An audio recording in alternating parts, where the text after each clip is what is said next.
Today we're going to do a colored pencil drawing. And to begin a colored pencil drawing, we're not going to just use any kind of colored pencils. I really like to use Prismacolor Premier Colored Pencils. And you'll see why as I progress through the drawing. The colors, when you layer a color on another color, it actually can blend. And you can create different hues of color based on the different choices that you make. And so today we're going to do a turkey feather. And a friend of mine went hunting last fall and got a turkey, and he eats the turkey, of course. And as he was getting the turkey ready for dressing, he was pulling the feathers out, and I asked him if I could keep some of them. These are from the tail. This was a female turkey, and the male feathers look very similar, but maybe would look a little bit more brilliant. And in the eastern turkey that we have here in Vermont, the males and females look quite different from each other. The males have a beard coming out of their sort of chest, and they have brightness in their coloring in their head when they're in breeding mode. And the females are generally more drab, and the females take care of the poults, the little young, and so they are thought to be more drab so that they can conceal themselves a little bit better. Whereas the males, they want to be impressive to females, and so they are quite a bit more brilliant colored. And different feathers on the turkey look different. This is one from the wing, but this is also one from the wing. And then this is one of the feathers that are in, the tail often has a couple different layers of feathers. This is one of the long tail feathers. This can be about, a tail feather could be up to 18 inches. This one I measured at about a little over 15 inches. And so because I want to draw this in my sketchbook, and my sketchbook is only so large, I need to reduce the proportion of the feather. And to do that, I'm going to do my feather at about 1/3 the size of the actual feather. And you can see I did a little practice one last night. And if you notice, I also just printed off some photographs of feathers. I don't really need them this time because I have the actual feathers, but it is nice to be able to see the feathers, how they look in a two-dimensional space as well. And the reason I think it's also nice to have a couple of, I have several different feathers, and I can see that they're all a little bit different. So that gives me a little bit of leeway when I draw. I can draw a specific feather, or I can kind of accumulate what I like about certain feathers. And as you can see, I drew this feather as if it was completely perfect, yet the feathers that I got from my friend are from a live turkey who doesn't necessarily have a perfect feather to donate, and they get a little bit messed up, and so without preening they can continue to get messed up.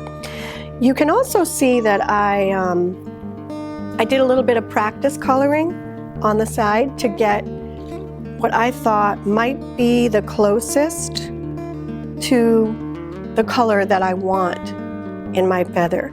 So the colors that I'm choosing, this is really brown, and then up here is a truly dark brown. It looks almost black, but it's not quite black. Same with the vein of the feather. And when you look at the vein of the feather, you can kind of see the highlight because it's quite waxy.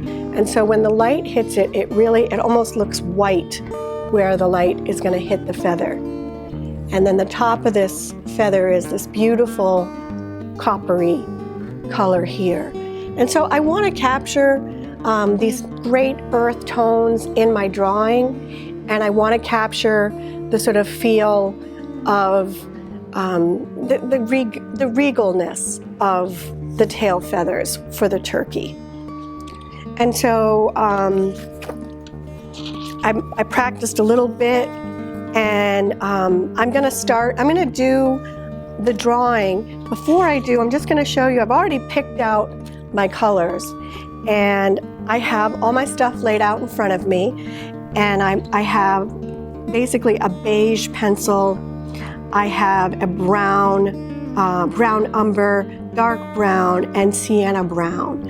And I also have this pencil called Ginger Root, because the little fuzzies down at the base are here. I have this 10% gray that I'm going to use for some of those.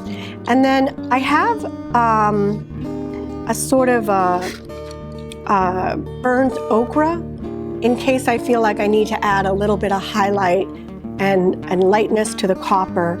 And then the final pencil that I have, which I'm not going to use until the very end, is this colorless blender. And so I'm going to go from here, and all throughout this drawing, you're going to notice that I'm sharpening my pencil. I'm going to try to sharpen my pencil even more than I think I need to. And that's the biggest thing I can tell you as you're starting colored pencil, is keep your pencils very sharp and use the pencil to make the color, not the strength of your arm. Okay? And then the other two things that I have near me, I have this little piece of chamois and this little cotton ball, because sometimes you'll notice colored pencils will kind of shed, either, especially because I'm sharpening so much, they'll shed little pieces of color. And I'm not going to get too worried about it, but those little pieces of color sometimes actually create color on your page, as they have just done on my page. And so I like to use a cotton ball to get rid of those colors, so I can start with a clean page. Okay, so the first thing I'm going to do is actually draw in the vein, because that's the lightest thing that I'm going to see. I want to make sure that's there, and I want to make sure I avoid that as I draw.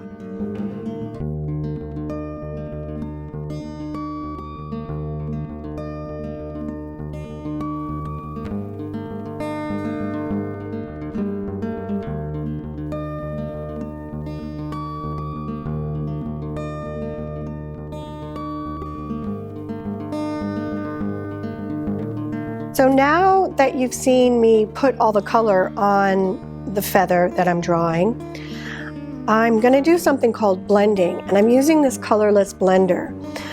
But the one caveat that I will tell you is that once you start blending with this, you really can't go back in and add color, because this paper is quite toothy.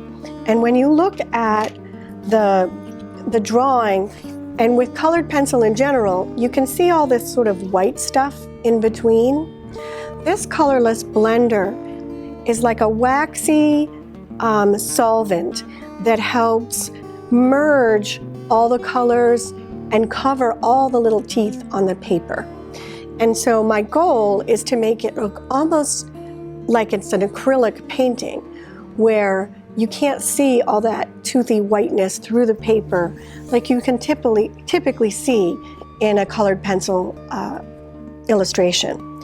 So we're going to put it back on time lapse. The drawing took me a half an hour, and I'm going to probably add another 15 minutes of blending, maybe 10, but I would say 15 minutes, because and the other thing that I want to make sure I do is blend in the same direction that I drew.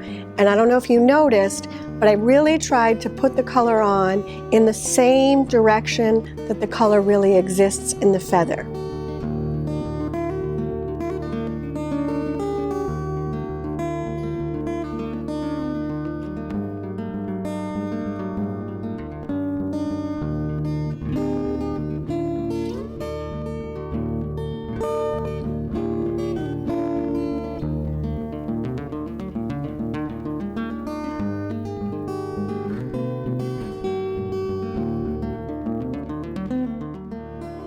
So I finished my turkey feather drawing. It's about 1/3 the size. And you can see that at the very end, I added a little bit of flecking into the feather itself because the real feather has little marks of darkness throughout the copper. And for that, I did use my micron pen to just capture that. That's the beautiful thing about illustration. You are in charge. And if you want to add a little darkness to your drawing, if you're drawing an eye and the pupil would just look better with a little pen in it, go ahead and put pen in it. And in a sense, like as soon as you finish drawing, it's almost, don't be too hard on yourself if you don't like it. Because almost every time I draw anything, I think, did I do that right? Did it come out okay? And I put it aside, and then I come back later and I look at it and I say, yeah, that was all right. I like that. So give yourself a little bit of a break, put your drawing down, look at it again later, and then pat yourself on the back.